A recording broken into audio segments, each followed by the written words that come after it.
This is the Bible with Nicky and Pippa Gumbel, Express version, Day 56. How to make the most of your life. People often ask me what Mother Teresa was like, writes Shane Claiborne in his book, The Irresistible Revolution. Sometimes it's like they wonder if she glowed in the dark or had a halo. She was short, wrinkled and precious, maybe even a little ornery, like a beautiful, wise old granny. But there is one thing I will never forget. Her feet. Her feet were deformed. Every morning I would stare at them. I wondered if she'd contracted leprosy. One day a sister explained, her feet are deformed because we just get enough donated shoes for everyone. And Mother does not want anyone to get stuck with the worst pair, so she digs through and finds them. And years of doing this have deformed her feet. Years of loving her neighbour as herself deformed her feet. When people are asked about the person whose life they most admire, so often the answer is Mother Teresa. She made the most of her life. It's a paradox, because her life was a life of self-denial, taking up her cross and following Jesus. Life is an extraordinary and wonderful gift. In the Bible, we are constantly urged not to waste this gift, but instead to make the most of our lives. From Proverbs 6. My son, if you have put up security for your neighbour, if you've shaken hands in pledge for a stranger, you've been trapped by what you said, ensnared by the words of your mouth. Free yourself like a gazelle from the hand of the hunter, like a bird from the snare of the fowler.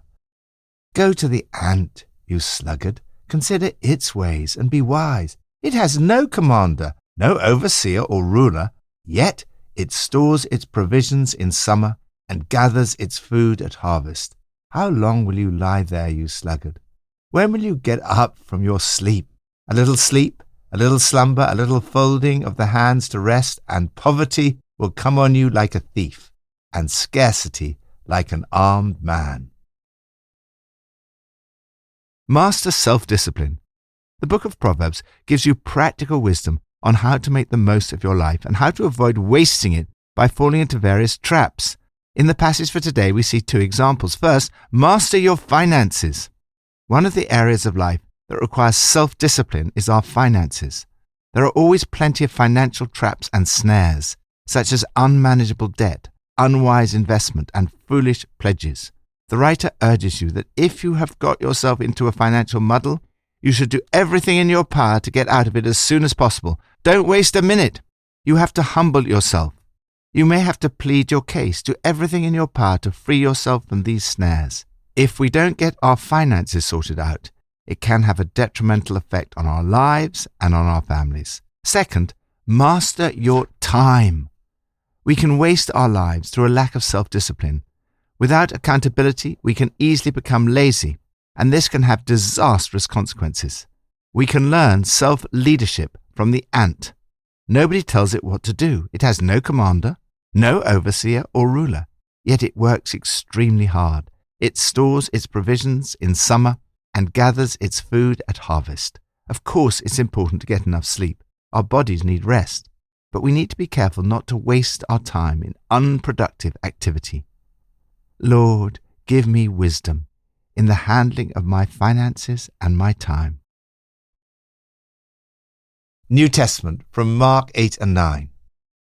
The disciples had forgotten to bring bread, except for one loaf they had with them in the boat. Be careful, Jesus warned them. Watch out for the yeast of the Pharisees and that of Herod. They discussed this with one another and said, Is it because we have no bread? Aware of their discussion, Jesus asked them, Why are you talking about having no bread?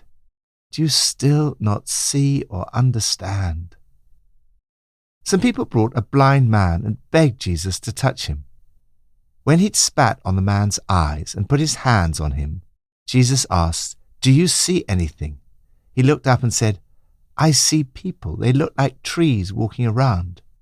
Once more, Jesus put his hands on the man's eyes.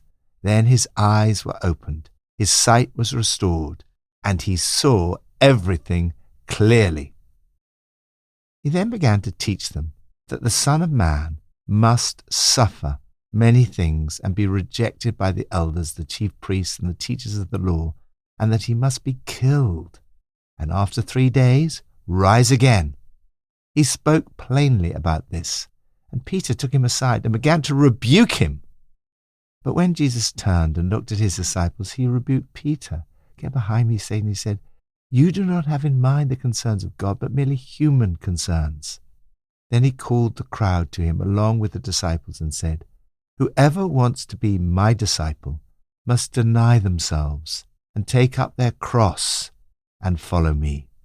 And whoever wants to save their life will lose it.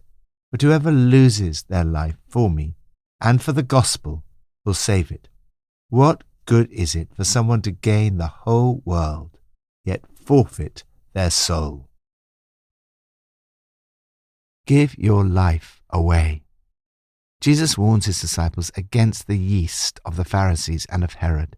Yeast was a common metaphor for the evil tendency in human beings, which, although it might seem only a small thing, nevertheless corrupts the whole person. The disciples still do not understand, because they were so caught up with the physical that they could not see the spiritual. Not that there's anything wrong with physical things in themselves. The blind man wanted to touch Jesus. Jesus did something very physical. He spat on the man's eyes and put his hands on him twice. He prayed twice before the man was totally healed. This encourages us to keep on praying more than once for those who are sick. Finally, the disciples understand who Jesus is. You're the Christ. Christos means the anointed one, the Messiah.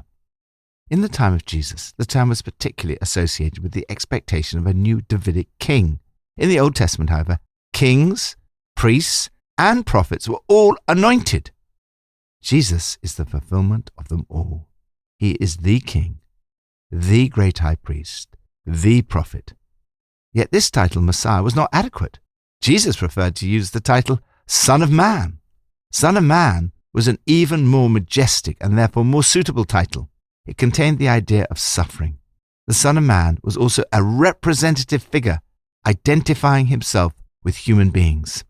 Then Jesus begins to speak about the cross. We can't understand the cross unless we understand who Jesus is. His teaching is so paradoxical, counterintuitive, and surprising that Peter takes him aside to rebuke him. There's a parallel here with the healing of the blind man, which acts as a visual parable of the gradual eye-opening of the disciples. First, Peter's eyes are opened about Jesus' identity. However, he only half understood. He did not yet see Jesus' mission. Peter can see, but he can't fully see. Jesus has to explain to his disciples the extraordinary paradox involved in making the most of our lives, of which he is to show the supreme example. He says, if you want to make the most of your life, you have to give it away. You have to abandon your life to his service and the gospel. Whoever wants to save their life will lose it, but whoever loses their life for me and for the gospel will save it. In contrast, he then says that it's possible to gain the whole world, yet forfeit your soul. The actor Jim Carrey said, "I think everyone should get rich and famous and do everything they dreamed of, so they can see that it's not the answer." Even the biggest multi-billionaires only own a proportion of the world.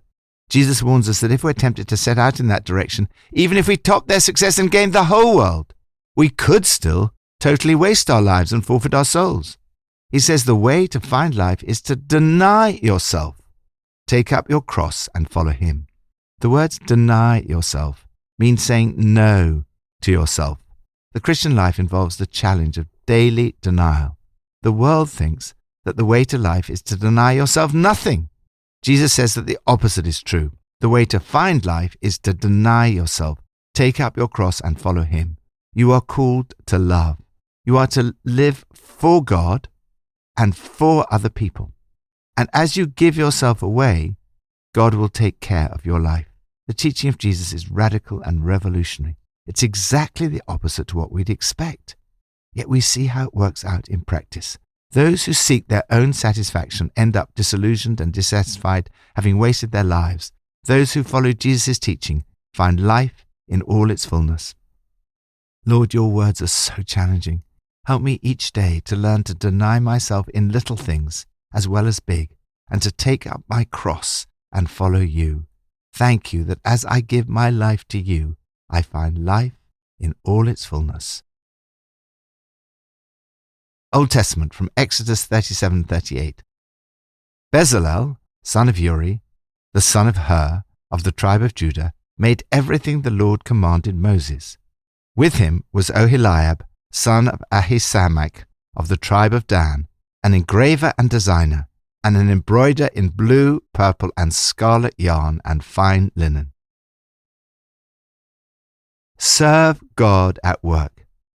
You do not need to leave your job in order to serve God wholeheartedly. In the life of Bezalel, we see an example of someone who made the most of his life by serving God in his place of work. His daily job was his primary ministry. God fills his people with his Spirit for the workplace. I've filled him with the Spirit of God, giving him skill and know-how and expertise in every kind of craft to create designs.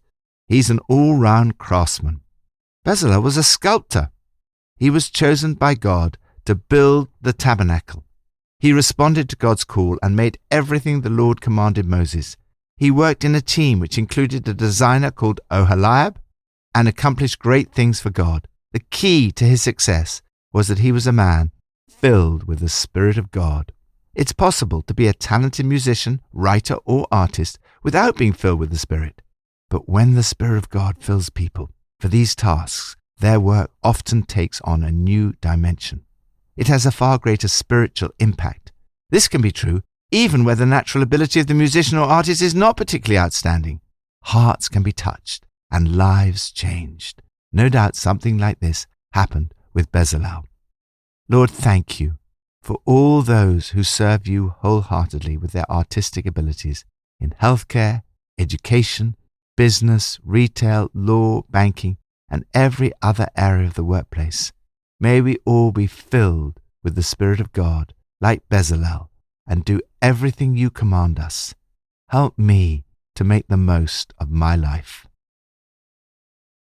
Pippa adds, Proverbs 6 verse 10 says, "A little sleep, a little slumber, a little folding of the hands to rest." I think it sounds rather nice.